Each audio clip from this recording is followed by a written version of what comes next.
प्रार्थना अस्पताल के ऊपर मरीज से ज़्यादा पैसे की मांग के आरोपों को अस्पताल प्रबंधन ने बताया निराधार।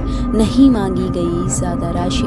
खबर रीवा जिले में संचालित प्रार्थना अस्पताल से है, जहां पर 4 अक्टूबर को राजीव कुमार पटेल ने अपनी बहन को डिलीवरी के लिए प्रार्थना अस्पताल में भर्ती कराया था, जहां पर ऑपरेशन के बाद जच्चा बच्चा दोनों स्वस्थ हैं। लेकिन जब अस्पताल से डिस्चार्ज होने की बारी आई तो अस्पताल प्रबंधन ने 60,000 रुपये का बिल परिजनों को दिया। परिजनों ने बिल ना देकर मीडिया से मुखातिब होते हुए आरोप लगाया कि प्रार्थना अस्पताल में भर्ती के दौरान 50,000 रुपये की बात हुई थी, लेकिन अब अस्पताल प्रबंधक द्वारा 87,000 रुपये की मांग कर रहे हैं। बिल नहीं देने पर मरीज को डिस्चार्ज नहीं किया जा रहा है।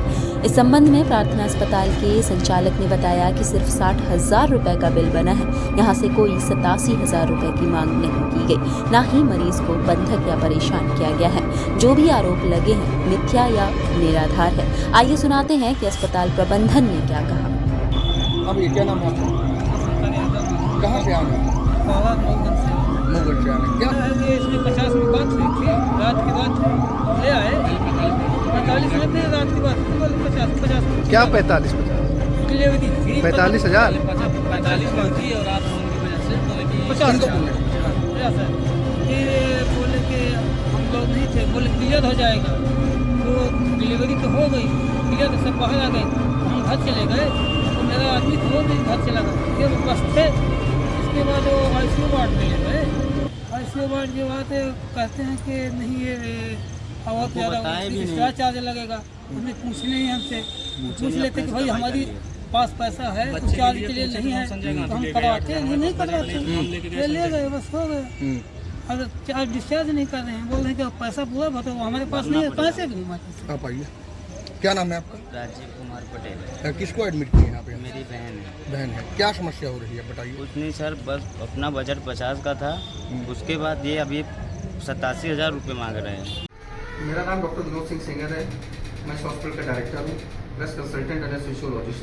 जी सर, अभी एक मरीज के परिजन द्वारा आरोप लगाए गए कि हमारी जो बात हुई थी डॉक्टर साहब से 50,000 में बात हुई थी, पैकेज दिया था उन्होंने, लेकिन अब उन्होंने राशि बढ़ा दी। सर क्या कहना है आपका? देखिए, जो पैकेज दिए जाते हैं वो इलेक्टिव सर्जरी के लिए दिए जाते हैं, लेकिन यदि बीच में कोई कभी मरीज गड़बड़ होता है तो हमारे यहाँ उसके लिए ICU की फैसिलिटी अवेलेबल है। इनका रात को 1 बजे ऑपरेशन किया, ऑपरेशन करके स्वस्थ बच्चा हाथ में दिया। अब उसके बाद अचानक इनकी स्थिति बिगड़ी तो रात में जो डॉक्टर्स आए, रात में 3 डॉक्टर आए, जनरल सर्जन आए, कार्डियोलॉजिस्ट आए, फिजिशियन आए, तो उनका चार्ज तो मरीज के परिजन को देना पड़ेगा। इसके अलावा मरीजन से 50,000 रुपये में पैकेज की बात हुई थी, उसके अलावा ICU में भर्ती रही, खून चढ़ा है उनको, 4 डॉक्टरों ने देखा है, तो इस हिसाब से इनका 10,000 रुपये का बिल बढ़ा है। यही हम उनको समझाने की कोशिश कर रहे हैं कि कोई बहुत बड़ा अमाउंट नहीं है, आपका मरीज सुरक्षित है, बच्चा सुरक्षित है, आप स्वस्थ हैं, तो ये कोई बहुत ज़्यादा अमाउंट नहीं है और इसमें कोई भी नाजायज़ पैसा नहीं लिया गया है।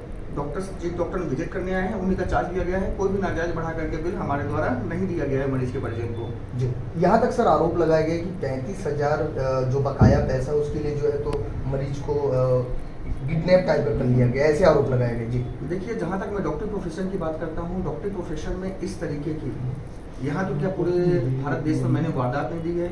मरीज को किडनैप करना, पकड़ना, इस तरीके की घटनाएं अस्पताल में तो आज तक मैंने सुनी नहीं। मरीज के परिजनों द्वारा गलत आरोप लगाया जा रहा है, बार बार धमकी दी जा रही है कि हम मीडिया वालों को बुला लेंगे, हम पैसे नहीं देंगे। हम बोल रहे हैं हम आपसे नाजायज पैसा मांग रहे हैं, आपका मरीज स्वस्थ है, आपको अमाउंट जमा करना चाहिए। हमने मरीज को कुछ नहीं बोला है, न मरीज के परिजनों को कुछ धमकाया है। सर, देखा जाता है कि आए दिन जो प्राइवेट नर्सिंग होम्स हैं उनके साथ ये दिक्कतें होती है सर, इसमें क्या कहना चाहेंगे सर आप? देखिए, क्या होता है कि हॉस्पिटल में जब भी कोई मरीज आता है तो हॉस्पिटल प्रबंधन, डॉक्टरों की और नर्सिंग स्टाफ की पूरी कोशिश रहती है कि हम इस मरीज को अपना 100% दे करके उसको स्वस्थ करने की कोशिश करें। लेकिन कभी कभी मरीज ऐसी स्थिति में आता है कि वो पेरी फेरी में जा करके झोला छाप डॉक्टरों से मरीज को इतना बिगाड़ के लाता है कि वो चीज़ें हमारे हाथ से निकल जाती हैं और परिजनों को ये लगता है कि यदि हमारा पैसा लग रहा है तो सारा मरीज स्वस्थ होना चाहिए, तो जो सारी चीज़ें हमारे हाथ में नहीं होती हैं। जो मरीज बचने लायक हैं, जिन मरीज को हमारे केयर से लाभ होता है, स्पष्ट रूप से हम बताते हैं कि लाभ होगा और परिजन को स्पष्ट रूप से हम बताते हैं कि ये मरीज की बीमारी इतनी बढ़ गई है कि इनका बचा पाना तो संभव नहीं है। परिजनों को पूरी जानकारी होती है, लास्ट में उनको पैसा ना देना पड़े, बिल ना देना पड़े, इसको लेकर के बहुत सारे हंगामे आए दिन जगह जगह के अस्पतालों में होते रहते हैं। सर, जो अभी हाल ही में मुद्दा आया है, परिजन का आरोप है कि हमसे ज़्यादा पैसे की मांग है। कुल पैसा इनका कितना बना है? देखिए, आप बिल देख सकते हैं, मैं आपको कैमरा में दिखा सकता हूँ। 60,000 रुपये इनका बिल बना हुआ है अभी। परिजन द्वारा बताया गया कि 87,000 का बिल बना है। मेरे हाथ में बिल है, मैं चाहे तो आपको दिखा सकता हूँ। इस 60,000 रुपये का बिल दिख रहा होगा आपको, उसमें दिख रहा है 50,000 रुपये में बात हुई थी।